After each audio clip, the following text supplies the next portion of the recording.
মা ছোট্ট মাসুম শিশুকে কুলে করে নিয়ে আজ পরীক্ষা সেন্টারে পরীক্ষা দিতে বসলেন। এ শুধু একটি ঘটনা নয়, সীমাহীন আত্মত্যাগী এক মায়ের ভালোবাসা। আপনারা ভিডিওর স্ক্রিনে দেখতে পাচ্ছেন একজন পরীক্ষার্থী তার ছোট্ট সন্তানকে কুলে করে নিয়ে পরীক্ষার সেন্টারে পরীক্ষা দিচ্ছেন। উনি পরীক্ষার দিন বাসাতে কারো কাছে সেই সন্তানকে রেখে আসার মতো লোক না থাকায় উনি আজ সেই ছোট্ট সন্তানকে কুলে করে নিয়ে কিন্তু পরীক্ষার কেন্দ্রে পরীক্ষা দিচ্ছেন। কি বলবেন সুপ্রিয় দর্শক, মা তু মায়ে, মায়ের সীমাহীন আত্মত্যাগ ও ভালোবাসার কাছে গভীর সমুদ্রকেও হার মানায় মায়ের কাছে সন্তান যতটুকু নিরাপদ থাকে পৃথিবীর আর কোনো জায়গায় সন্তান এতটুকু নিরাপদ থাকতে পারে না। আজ সেই পরীক্ষা কেন্দ্রে সন্তানকে কুলে করে নিয়ে পরীক্ষা দিচ্ছেন আমার যে মা, ওই মা আসলে প্রমাণ করে দিলেন সন্তানের জন্য পৃথিবীর কোনো বাধা হতে পারে না।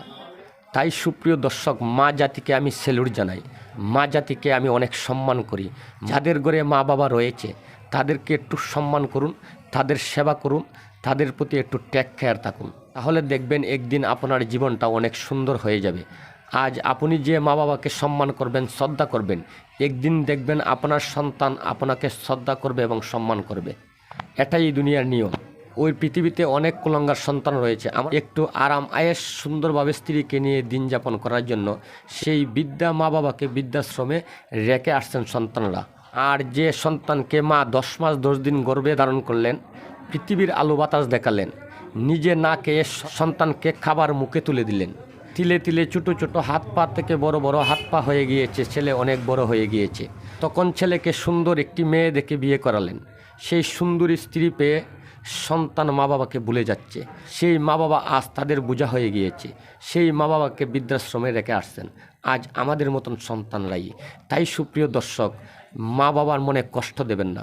আজ যদি আপনারা মা বাবার মনে কষ্ট দেন তাহলে একদিন আপনার সন্তানও আপনাদেরকে কষ্ট দেবে। আর আপনারা যদি আপনাদের মা বাবাকে বৃদ্ধাশ্রমে রেখে আসেন, একদিন দেখবেন আপনার সন্তানও আপনাকে বৃদ্ধাশ্রমে রেখে আসবে।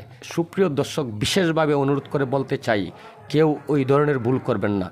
মা বাবার সাথে বেয়াদবি করবেন না। মা বাবার সাথে বেয়াদবি করলে আপনার জীবনটা ধ্বংস হয়ে যাবে।